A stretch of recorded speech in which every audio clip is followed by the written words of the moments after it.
اگر کسی کے بارے میں سوچنا آپ کی عادت بن جائے تو سمجھ لیجئے کہ نفسیاتی حقائق اگر کسی کے بارے میں سوچنا عادت بن جائے تو سمجھ لیجئے کہ یہ محض جذبات یا اتفاق نہیں بلکہ انسانی لاشعور، احساسات، دماغی کیمسٹری اور روحانی لہروں کا مجموعہ ہوتا ہے۔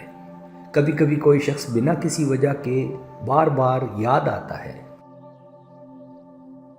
نہ اس سے بات ہوئی، نہ کوئی وعدہ، نہ کوئی امید، پھر بھی دل اس کے خیال سے ہار مان لیتا ہے۔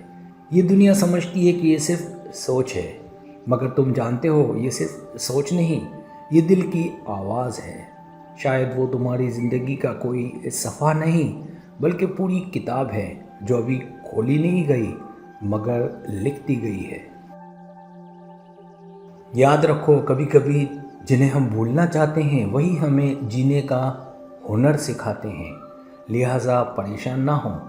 یہ سوچنا کمزوری نہیں بلکہ یہ ایک روحانی تعلق کی طاقت ہے۔ بس خود کو سچا رکھو، محبت کو صاف رکھو اور یقین رکھو کہ جسے تم دل سے یاد کرتے ہو وہ ایک نہ ایک دن تمہارے دل کی آواز ضرور سنے گا۔ وہ جو تمہارے خیالوں میں ہے شاید وہ تمہارے نصیب میں ہو۔ نیچے آپ کو دیے جا رہے ہیں 25 مکمل نفسیاتی حقائق۔ ہر نقطہ ایک الگ جذبے، تجربے اور سچائی کی کہانی سناتا ہے۔ اگر کسی کے بارے میں سوچنا عادت بن جائے تو سمجھ لیجئے کہ لاشعور اس شخص کو محفوظ کر چکا ہوتا ہے۔ ہم جو بار بار سوچتے ہیں وہ ہمارا شعور نہیں بلکہ لاشعور میں جذب ہو چکا ہوتا ہے۔ ایسا شخص ایک اندرونی حصہ بن جاتا ہے، چاہے ہم چاہیں یا نہیں، وہ ذہن میں بار بار آتا ہے کیونکہ دماغ اسے ضروری سمجھنے لگتا ہے۔ دل اسے جذباتی سہارا سمجھنے لگتا ہے۔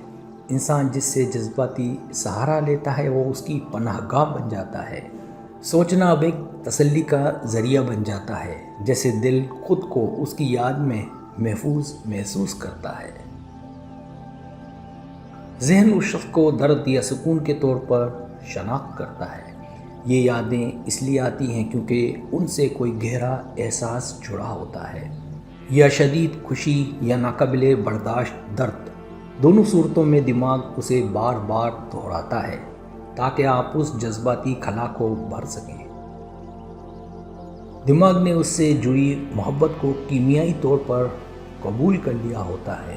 جب آپ کسی کے بارے میں بار بار سوچتے ہیں تو دماغ میں ڈوپامین، سیروٹونین اور آکسیٹوسن جیسے ہارمونز بننے لگتے ہیں۔ یہ وہی کیمیائی مادے ہیں جو عشق اور عادت دونوں میں کار فرما ہوتے ہیں۔ وہ شخص آپ کی ذات کا تسلسل بن چکا ہوتا ہے۔ ایسا شخص اب آپ کے الفاظ، سوچ، خواب، حتیٰ کہ فیصلوں پر اثر ڈالنے لگتا ہے۔ آپ کی ذات گویا اس کے بغیر ادھوری محسوس ہوتی ہے۔ آپ اس سے جڑی یادوں میں محفوظ محسوس کرتے ہیں۔ یادیں دماغ کی محفوظ ترین جگہ ہوتی ہے۔ جب کوئی ہمیں دنیا کی سختی سے توڑ دیتا ہے، ہم لاشعوری طور پر اس شخص کے خیال میں پناہ لیتے ہیں جو ہمیں جذباتی تحفظ دیتا ہے۔ خوابوں میں آنا حقیقت سے بھی زیادہ سچا اشارہ۔ نفسیاتی سطح پر خوابوں میں وہی لوگ آتے ہیں جو لاشعور کی سب سے اونچی ترجیح بن چکے ہوتے ہیں۔ یہ صرف یاد نہیں بلکہ کبھی کبھی روحانی ہم آہنگی بھی ہوتی ہے۔ خاموشی میں اس کی آواز سنائی دیتی ہے۔ جب ایک انسان دل و دماغ دونوں میں چھا جائے تو اس کی موجودگی خاموش لمحوں میں بھی محسوس ہوتی ہے، چاہے وہ آس پاس نہ ہو۔ ادھورا مکالمہ دماغ کو بے چین رکھتا ہے۔ اگر آپ نے اس سے کچھ کہنا چاہا مگر کہہ نہ سکے تو وہ جذبات آپ کے اندر بار بار ابلتے ہیں اور ذہن اسے مکمل کرنے کی کوشش میں بار بار اسی شخص کو یاد کرتا ہے۔ آپ خود کو اس میں مکمل محسوس کرنے لگتے ہیں۔ یہ احساس ہوتا ہے کہ میری ذات اس کے بغیر مکمل نہیں۔ یہ جذبہ صرف محبت نہیں یہ روح کا وہ ٹکڑا ہے جس کی آپ کو تلاش تھی۔ جتنا بھولنے کی کوشش کرے وہ اتنا ہی قریب آتا ہے۔ یہ جبر ریباؤنڈ اثر کہلاتا ہے۔ جب کسی کو بھولنے کی کوشش کی جائے تو دماغ اس کی اہمیت کو اور بڑھا دیتا ہے، گویا وہ ایک ذہنی ضد بن جاتا ہے۔ اس کی موجودگی یا ذکر دل کو بے قابو کر دیتا ہے۔ آپ کا دل اس کے نام پر دھڑکنے لگتا ہے، جیسے جسم کی نہیں بلکہ روح کی سانس اسی سے جڑی ہو۔ دل کا سکون اس سے وابستہ ہو چکا ہوتا ہے۔ انسان وہی لوٹتا ہے جہاں اسے سکون ملتا ہے۔ اگر کوئی شخص یادوں میں سکون دیتا ہے تو وہ اب آپ کے دل کا مقام قرار بن چکا ہے۔ ذہن خودکار طور پر اسی طرف مڑتا ہے۔ اب یہ یاد ایک سوچنے کی عادت نہیں رہی بلکہ ایک ریفلیکس بن چکی ہے، جیسے سانس لینا۔ اس کا خیال بھی بے اختیار ہوتا ہے۔ جسمانی علامات ظاہر ہونے لگتی ہیں، دل کی دھڑکن تیز ہونا، نیند اڑ جانا، بھوک کا ختم ہونا، یہ سب جذباتی الجھن کی جسمانی علامات ہوتی ہیں۔ وہ شخص اندر ہی اندر آپ کی امید بن چکا ہوتا ہے۔ انسان جس سے محبت کرتا ہے اس سے زندگی کی امید بھی وابستہ کر لیتا ہے۔ جب وہ دور ہوتا ہے تو دل اسے اپنے کل کا حصہ بنانا چاہتا ہے۔ دوسرے لوگ بھی آپ کی کیفیت محسوس کرنے لگتے ہیں۔ اندر کی اداسی یا خوشی آپ کے چہرے، باتوں اور خاموشی سے جھلکتی ہے۔ محبت چاہے چھپائی جائے، چھپتی نہیں۔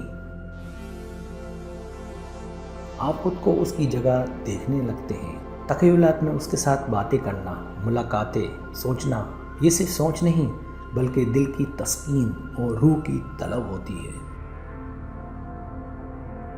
آپ اپنی دعاؤں میں اس کا نام لے لیں یا نہ لیں، دل لے چکا ہوتا ہے۔ یہ جذبہ دعا کی روح بن جاتا ہے، یعنی اگرچہ زبان خاموش ہو، دل مانگ رہا ہوتا ہے۔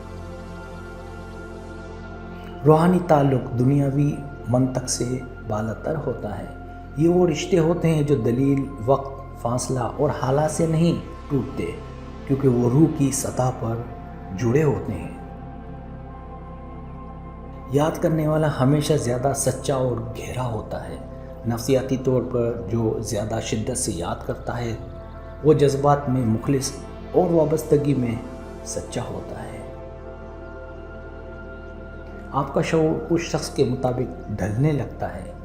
اس کا مطلب ہے کہ اب آپ کے خیالات، جذبات اور فیصلے اس کی موجودگی یا غیر موجودگی پر اثر لینے لگتے ہیں۔ آپ خود کو اس سے جدا سوچ بھی نہیں سکتے۔ یہ صرف یاد یا عادت نہیں بلکہ شناخت بن چکی ہوتی ہے، جیسے آپ کا ایک حصہ اب اسی کا ہے۔ یہ تعلق محض محبت نہیں بلکہ روحانی سفر بھی ہوتا ہے۔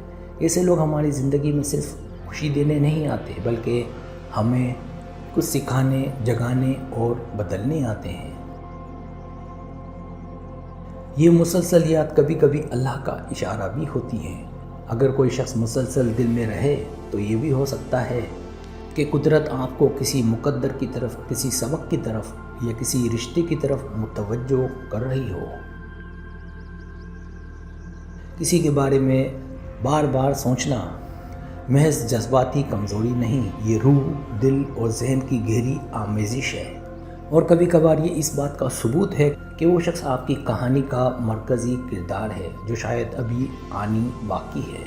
سبسکرائب، اگر آپ کو میری ویڈیو پسند آئے تو برائے مہربانی سبسکرائب کریں، لائک کریں، شیئر کریں اپنے دوستوں سے کہیں۔ سبسکرائب ہونے سے ہوتا ہمارا جو چینل ہے وہ گرو کرتا ہے، آگے بڑھتا ہے۔ ویڈیو دیکھنے کا بہت شکریہ۔ اللہ حافظ۔